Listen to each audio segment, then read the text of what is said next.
আসসালামু আলাইকুম ওয়া রাহমাতুল্লাহি তাআলা ওয়া বারাকাতুহু।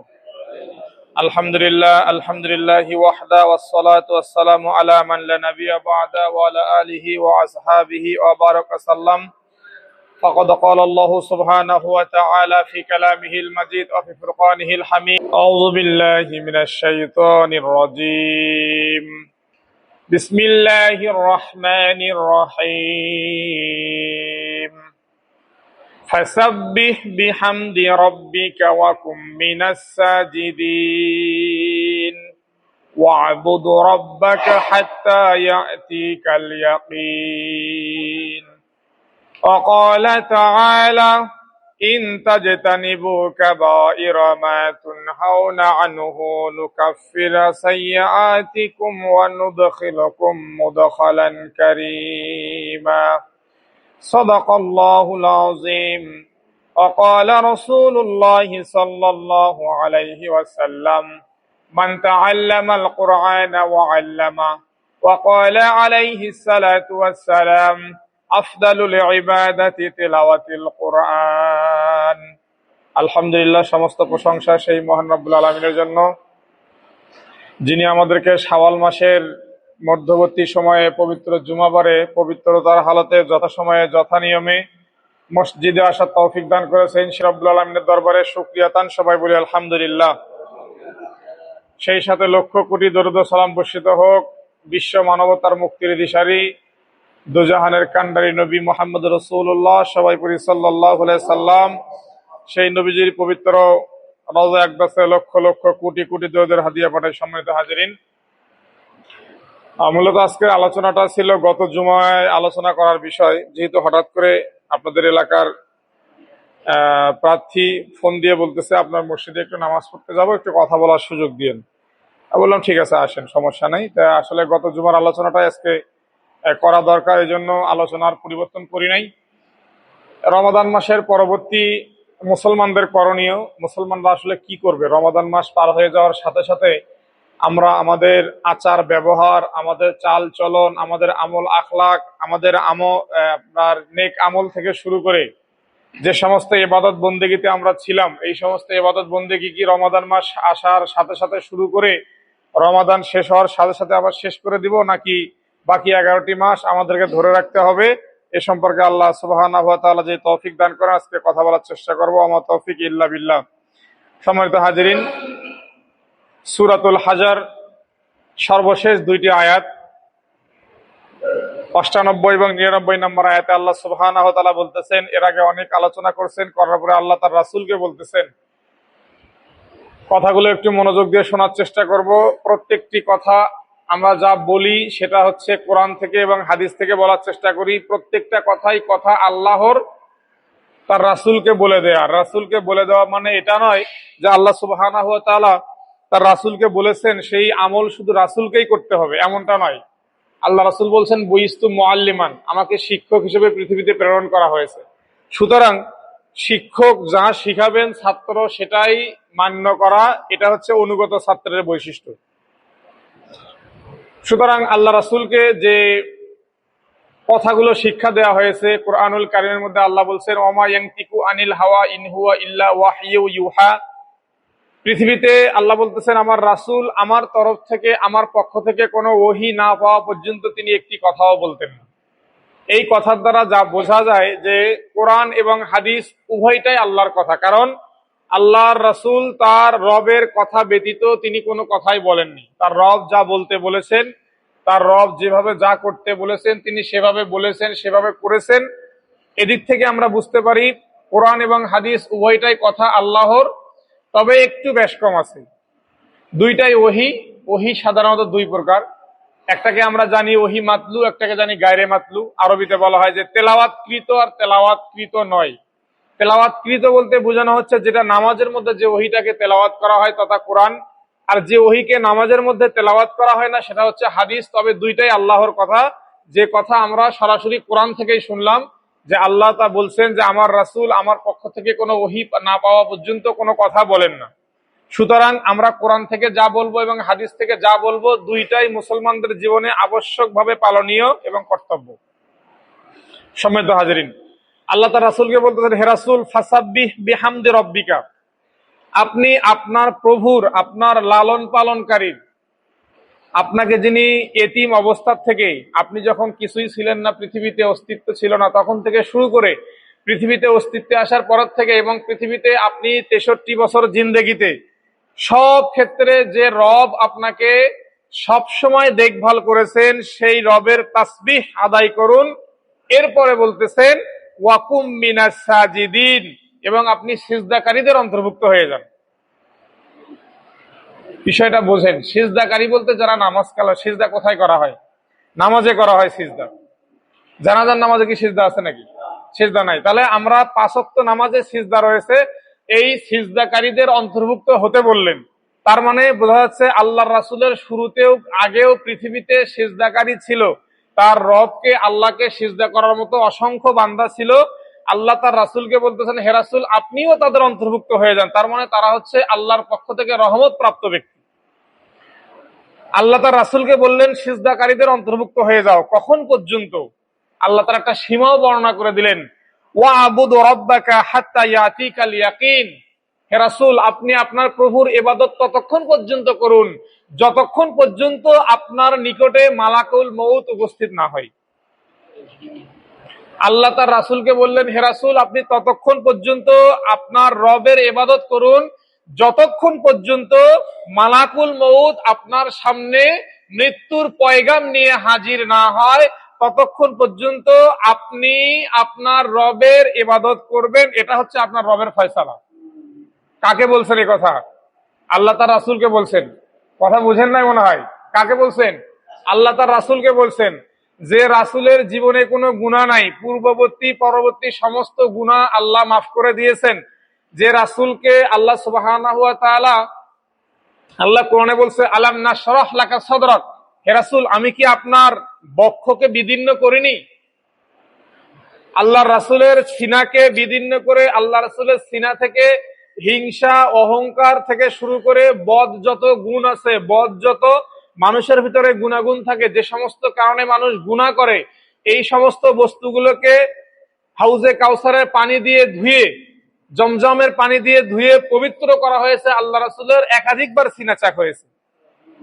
সুতরাং সেই রাসূলকে যদি আল্লাহ বলেন, হে রাসূল আমি আপনাকে, আপনার রব আপনাকে এই আদেশ দিচ্ছেন, ওয়াবুদু রাব্বাকা হাত্তা ইয়াতিকাল ইয়াকিন, আপনি আপনার রবের ইবাদত ততক্ষণ পর্যন্ত করতে থাকেন যতক্ষণ পর্যন্ত আপনার রবের পক্ষ থেকে আপনার নিকটে মালাকুল মউত হাজির না হয়। তার মানে মৃত্যু আসা পর্যন্ত। কাকে বলছেন? আল্লাহ তার রাসূলকে বলছেন। আপনি কে বলল, কাকে বলল, কি বলল, এই তিনটা জিনিস একটু গুরুত্ব সহকারে মনোযোগ দেন। এই তিনটা জিনিস একটু ধারণ করার চেষ্টা করেন। বলেছে আল্লাহ সুবহানাহু ওয়া তাআলা, কাকে বলেছে? তার রাসূলকে বলেছে। কি বলেছে? যে হে রাসূল আপনি মৃত্যু পর্যন্ত ইবাদত করুন। তাহলে আমাদের জীবনে কি ইবাদত থেকে ফারেক হওয়ার কোনো সুযোগ আছে? বলেন, আছে কোনো সুযোগ? যদি ইবাদত থেকে ফারেক হওয়ার সুযোগ না থাকে, তাহলে রমাদান মাস আসার সাথে সাথে আমাদের আমলিয়াত, আমাদের ইবাদত যেভাবে আমাদের ভিতরে বৃদ্ধি পেয়েছিল, ঠিক রমাদান মাস বিদায় নেওয়ার সাথে সাথে আমাদের মধ্য থেকে এক শ্রেণীর নামাজি, এক শ্রেণীর ইবাদতকারী, এক শ্রেণীর সৎ আমলকারী তারাও বিদায় নিয়েছে। এর দ্বারা কি বোঝা যায়? আল্লাহ তার রাসূলকে বলছেন মৃত্যু পর্যন্ত ইবাদত করার জন্য। আর যারা মৃত্যু আসার আগেই, এটাকে কি বলা হয়? মৌসুমী ইবাদত। মৌসুমী ফসল যেরকম আছে, এখন আমের মৌসুম, এখন লিচুর মৌসুম, লিচুর গাছে ফুল ধরছে, আমের গাছে ফুল ধরছে। এটা কাঁঠালের মৌসুম, কাঁঠালের গাছে কাঁঠাল আসছে। এই কাঁঠাল কি আপনি আবার ফাল্গুন মাসে গিয়ে পাবেন? এই কাঁঠাল কি আপনি মাঘ মাস, আপনার কি বলে যে আরো কি মাসগুলো আছে, কার্তিক মাসে গিয়ে পাবেন? এই কাঁঠাল কি আপনি কাঁঠালের মৌসুম ছাড়া অন্য মাসে গিয়ে পাবেন? পাবেন না। সুতরাং আমরা মুসলমান যদি ইবাদতের ক্ষেত্রে এরকম মৌসুমী ইবাদতকারী হই, এরকম মৌসুম ইবাদতকারী হই, তাদের জন্য এই আয়াতই যথেষ্ট যে হে মানুষ, হে মৌসুমী ইবাদতকারী মানুষগণ, হে মৌসুমী ইবাদতকারী মুসলমানগণ, আপনার রব আপনার রাসূলকে এই আদেশ দিয়েছেন যে হে রাসূল আপনি আপনার জীবদ্দশায়, আপনি যতদিন বেঁচে থাকবেন, আপনার দোরগোড়ায় মৃত্যুর ফেরেশতা হাজির না হওয়া পর্যন্ত আপনি আপনার রবের ইবাদত করুন। অথচ আমরা মুসলমান, সেই রাসূলের উম্মত দাবি করে আমরা সেই ইবাদত থেকে রমাদান মাস চলে যাওয়ার সাথে সাথে ফারাই হয়ে গেলাম।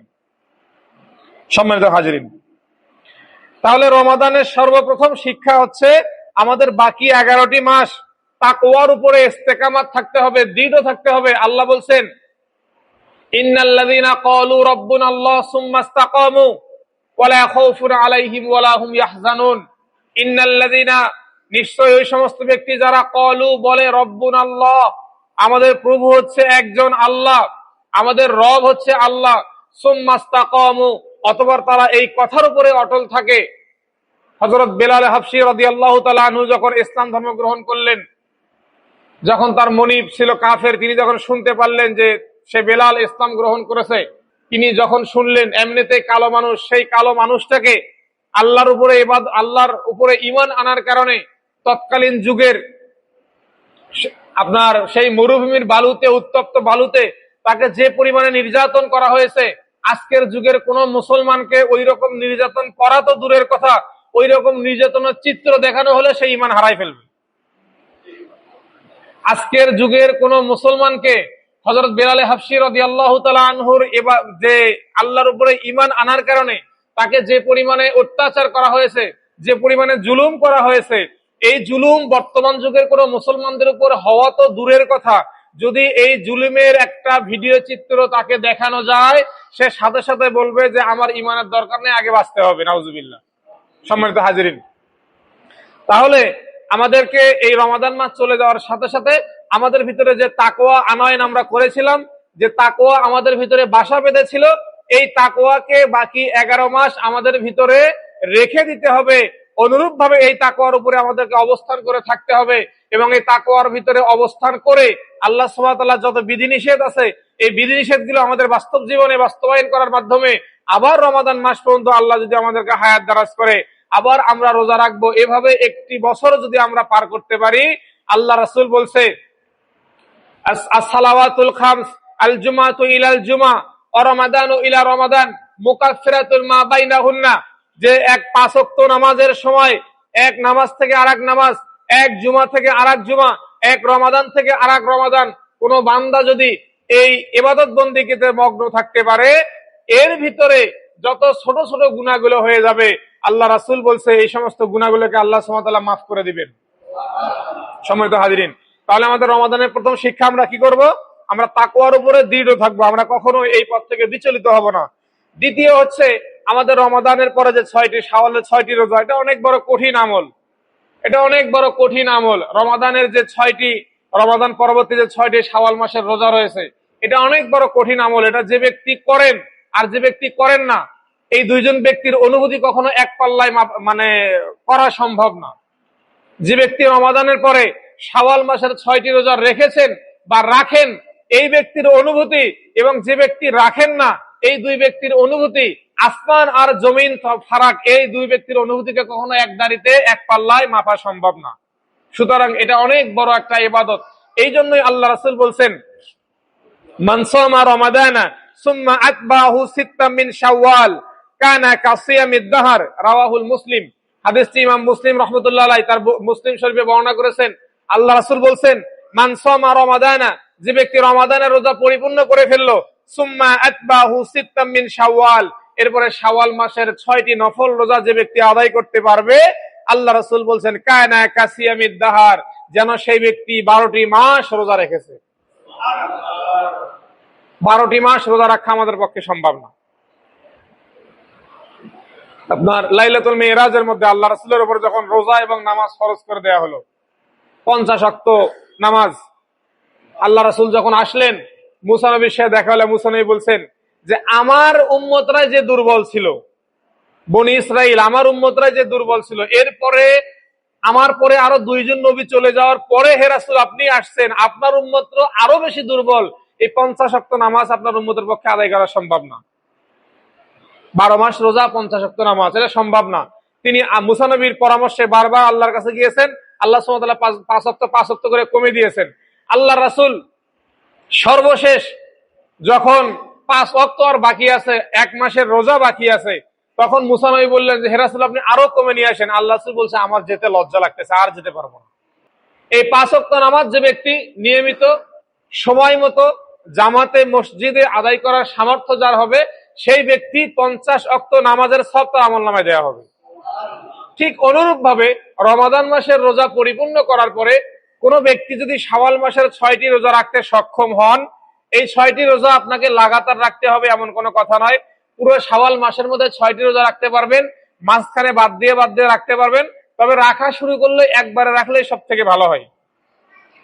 আল্লাহ রাসূল বলছেন এই 6টি রোজা যারা রাখতে পারবে তাদেরকে পুরো 12টি মাস রোজা রাখার সওয়াব তার আমলনামায় দেওয়া হবে। আজকে আমরা মুসলমান, আমাদের সবের খুব দরকার খুব বেশি নাই। আমরা মনে করি অত সব দিয়ে কি করব, এত সবের দরকার নাই। পৃথিবীতে টাকা পয়সা ইনকাম করলে এই টাকাই হয়তো আমাদেরকে দীর্ঘস্থায়ী করবে। আল্লাহ কোরআনে বলতেছে ওয়াইলুল লিকুল্লি হুমাযাতিল লুমাযা আল্লাযী জামাআ মালা ওয়া আল্লাহ কথাও বলছেন। আমরা মুসলমান যা মনে করি সমস্ত কথা আল্লাহ কোরআনে বলে দিয়েছেন। তিবিয়ানান লিকুল্লি শাইইন, আল্লাহ বলছেন এই কোরআনের মধ্যে সব আলোচনা আছে, শুধু আপনাকে খুঁজে নিতে হবে।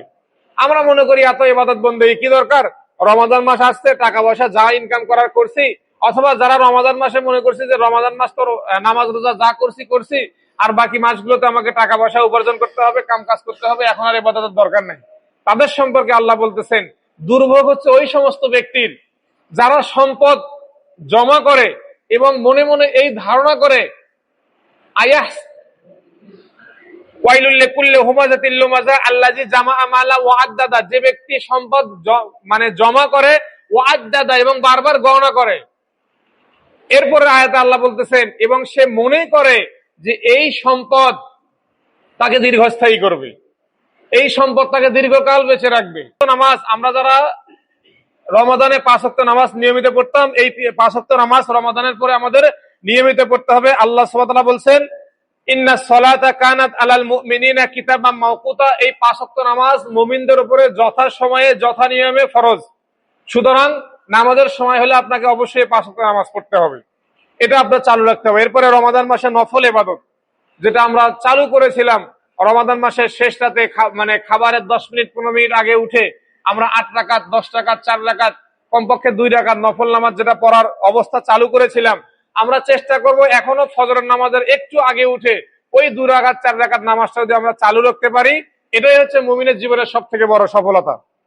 সম্মানিত হাজিরিন, আল্লাহ সুবহানাহু ওয়া তাআলা বলতেছেন তাতাজাফা জুনুবুহুম মিনাল মাদাজি ইয়াদউনা রাব্বুহুম খাওফান ওয়া তামআন ওয়া মিম্মা রাযাকনাহুম ইউনফিকুন।